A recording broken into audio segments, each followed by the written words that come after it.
He is a remarkable public speaker, and I'm really delighted to welcome him back to Futurebook to present his manifesto on reading. Please join me in welcoming Michael Tamblyn.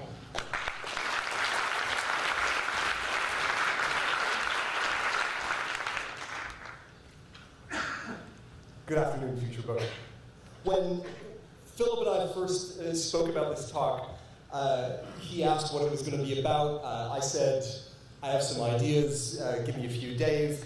Before I got back to him, about 36 hours later, out came the Futurebook email, Michael Tamblyn to deliver Reader's Manifesto.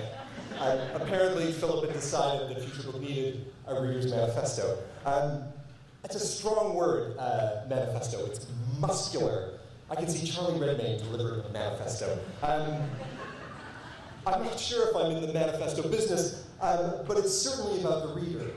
We spent a lot of time today talking about the reader, the user, the customer, but especially the reader with a capital R. We're trying to understand the reader. We are, all of us, clustered around the reader, trying to figure out what makes them tick. It's very crowded around the reader right now. Some of us are analysts, market researchers, statisticians, and we know there's no one reader. There are lots of different kinds. They're all shapes and sizes. We segment them and we study them. We collect all kinds of data about them. Every once in a while, we capture one in the wild and we bring it back to the lab and we study it. And we stand around like scientists saying, what does it eat? You know, why isn't it moving? Give it an ebook for 99p. Oh, look, there it goes. How about a print digital bundle? Oh, not so much. Poke it with a stick. Interesting. Health and safety tip. Don't poke the readers.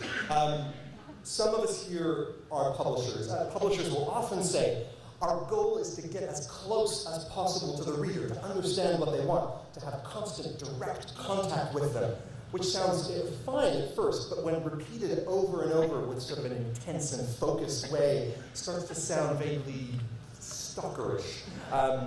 Which I know is not their intent. So publishers, here is a test to determine if your desire to know the reader is making you sound creepy. It's a very simple test. Replace the word reader with Taylor Swift. For example, if you said, our goal is to get as close as possible to Taylor Swift, to understand what Taylor Swift wants, and to have constant and direct contact with Taylor Swift, you know things are not going to go well for you. So that's a warning sign. Don't be a stalker. But publishers have admired the reader from afar for so long that now they're hoping for a chance to get close. As a publisher, you want to know the reader because you want so much from them. If you're a publisher, you want them to love all of your titles, your authors, your spring catalog, your backlist. You dream deep down that maybe they might even love you as a publisher just for being a publisher. You could be a brand, and you could have a line of coffee mugs with your book covers on them, just like those ones from Penguin that you both love and quietly resent. And here's a secret statistic that Nielsen won't tell you. Penguin coffee mugs and adult coloring books now represent 85% of total book sales. With 10% left for Mog's Christmas Calamity, and 5% for everything else. It's a true fact, you can look it up. In fact, the same statistics that were being used to predict that the book market would be 50% digital in 3 years could now be used to predict that all reading will be replaced by adult coloring books in the next 11 months. So get ready to attend Future Adult Coloring Book Conference here, 2016. Now, of course, if you're a retailer, you want so much from the reader too. You want them to discover you, to buy from you. You want it to be just like the end of the romance novel, the one where you stay together for as long as you both shall live, reading happily ever after. You don't want it to be like the erotic novel, a series of empty encounters hopping from one retailer's app to the next, an orgy of choice at the expense of happiness and commitment. Retailers want a relationship. We retailers are, when you look at it, shockingly needy. Buy one thing from us, and we're like the crazy person who you go on a first date with, who then texts you 18 times in the next 24 hours. Thanks for signing up. How about an app? 6 bookmarks, 10% off. Here's some recommendations. What's your favorite color? How do you feel about a June wedding? We all, publishers, retailers, authors, want a lot from the reader, and as a result, we think a lot about what the reader wants. And I mean that very specifically. what they want. What is the next book, the next author, the recommendation, the acquisition, the next category, price point, cover. The fight at being better at knowing what a reader wants has us occasionally acting like scientists or stalkers or needy boyfriends because it's an important question to ask. It's the essence of publishing and bookselling. But when you think about it, our real fight right now is not to find the next book.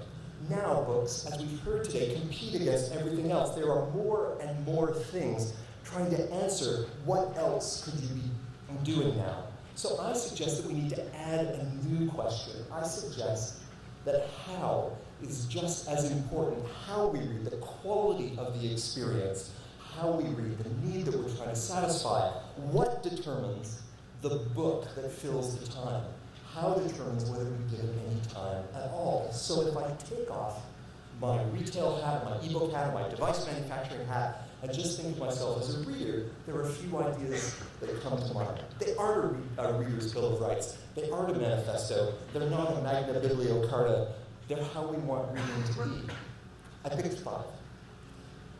Number 1, easy.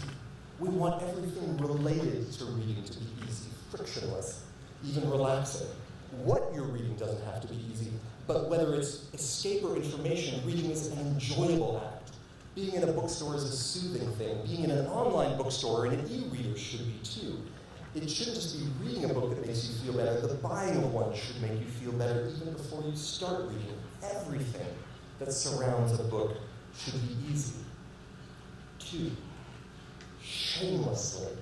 We want to feel good about what we read and forget about guilty pleasures. The great gift of digital reading is liberation from the judgy person on the tube looking sideways at my fiction choice that's covered in rocket ships or exploding aircraft carriers or low-cut bodices or an embossed photo of David Cameron. We love what we love, and that should be the end of it. And we want to feel good about what we don't read or half read or read 3 chapters of and then abandon. We're grown-ups. We don't have to eat our vegetables. Books don't have vitamins in them. We can have extra dessert at every meal. It's okay. We want to read shamelessly. Number 3, freely. And I don't mean in cost. We want time.